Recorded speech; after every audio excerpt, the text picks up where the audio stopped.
Welcome to JP study.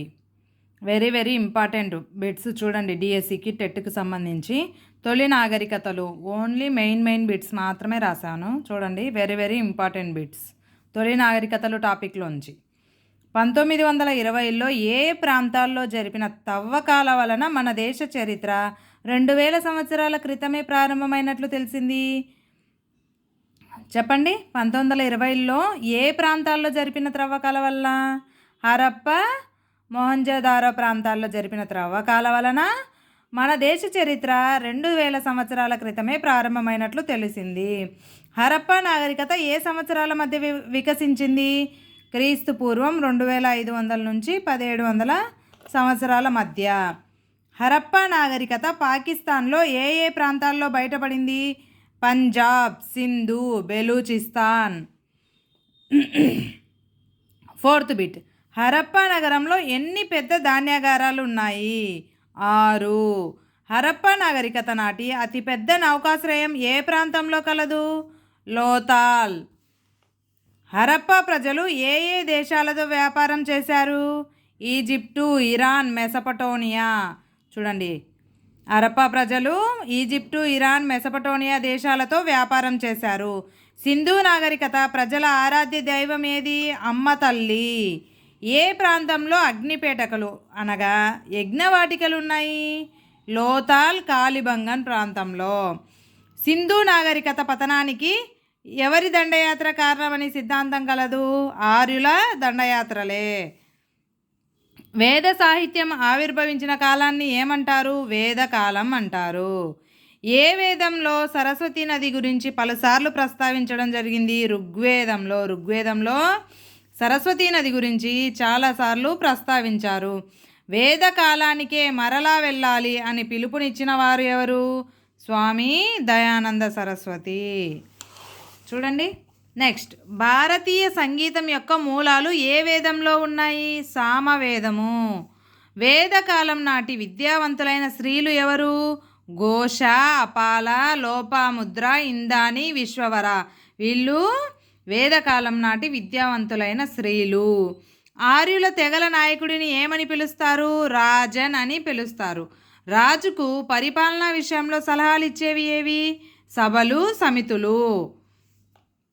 ఆశ్రమ వ్యవస్థ ఏ కాలంలో ప్రారంభమైంది? మలివేద కాలంలో. ఆది కావ్యం అని దేన్ని పిలుస్తారు? రామాయణాన్ని ఆదికావ్యం అని పిలుస్తారు. రామాయణాన్ని సంస్కృతంలో రచించిన వారు ఎవరు? వాల్మీకి. ఎవరి లిపిని హరియోగ్లిఫిక్ లిపి అని అంటారు? ఈజిప్షియన్ల యొక్క లిపిని హరియోగ్లిఫిక్ లిపి అని అంటారు. ఏ సంవత్సరంలో సింధులోయ నాగరికత బయలుపడింది? 1920వ సంవత్సరంలో. డాష్లో గొప్ప స్నానవాటిక బయలుపడింది. ఎక్కడ గొప్ప స్నానవాటిక బయలుపడింది? మొహంజదారాలో. ప్రత్తిని మొట్టమొదట పండించింది ఎవరు? హరప్ప ప్రజలు. పత్తిని మొట్టమొదట పండించిన వారెవరు? హరప్ప ప్రజలు. దీన్ని ఇంకో విధంగా అనొచ్చు. ఏ పంటని మొట్టమొదట హరప్ప ప్రజలు పండించారు? ఏ పంటని? పత్తి పంటని.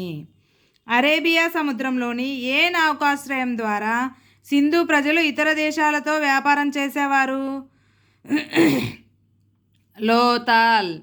సింధు ప్రజల ప్రధాన వృత్తి ఏది? వ్యవసాయం. సింధు ప్రజల ప్రధాన వృత్తి వ్యవసాయం. సింధు ప్రజలు శివుడిని ఎలా పూజించేవారు? పశుపతిగా పూజించేవారు.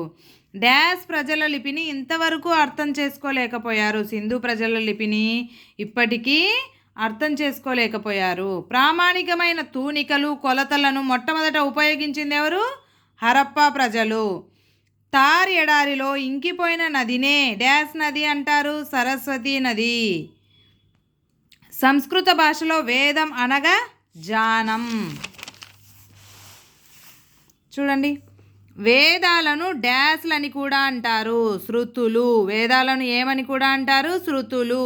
భారతీయ యోగాకు ఏవి ఆధారాలు? వేదాలే ఆధారాలు. తొలి వేదకాలం క్రీస్తు పూర్వం 1500 నుంచి 100 మధ్య కాలాన్ని తొలివేద కాలం అంటారు. మలివేద కాలం క్రీస్తు పూర్వం 1000 నుంచి 600 మధ్య కాలాన్ని మలివేద కాలం అంటారు. వేదకాల సమాజానికి డాష్ ప్రాథమిక అంగం కుటుంబం. వేదకాలంలో సమాజానికి కుటుంబమే ప్రాథమిక అంగం. కుటుంబానికి పెద్ద ఎవరు? తండ్రి. వాస అనగా దోవతి. వాస అనగా దోవతి. అప్పుడు ప్రజలు వాస అని యూజ్ చేసేవారు, దోవతిని అని పిలిచేవారు. ఆదివాస అనగా శరీరము పై భాగానికి కప్పుకునేది ఆదివాస. వేదకాలంలో ఎన్ని రకాల సంగీత వాయిద్యాలను ఉపయోగించేవారు? 30 రకాల సంగీత వాయిద్యాలను వేదకాలంలో ఉపయోగించేవారు. ఏ వేదకాలంలో ఎటువంటి వివక్షత లేదు? తొలి వేదకాలంలో వర్ణ వ్యవస్థ, ఏ వివక్షత ఏవీ లేవు. ఎటువంటి వివక్షత లేదు, కుల వ్యవస్థ కానీ ఏవీ లేవు తొలి వేదకాలంలో. ఏ వేదకాలంలో సభ మరియు సమితులు తమ ప్రాధాన్యతను కోల్పోయాయి? మలివేద కాలంలో. భారతదేశ గొప్ప ఇతిహాసాలు ఏవి? రామాయణం, మహాభారతం. అధర్మంపై ధర్మం సాధించిన విజయమే మహాభారతంగా చెప్పబడింది. విద్యకు ఎక్కువ ప్రాధాన్యం ఇచ్చే గురుకులాలు ఉండేవి. అప్పట్లో విద్యకు ఎక్కువ ప్రాధాన్యం ఇచ్చే గురుకులాలు కూడా ఉండేవి. Thank you for watching. Please like, share, subscribe. సోషల్కి సంబంధించిన కంటెంట్ కావాలంటే నా ఛానల్లో చూడండి. Thank you for watching.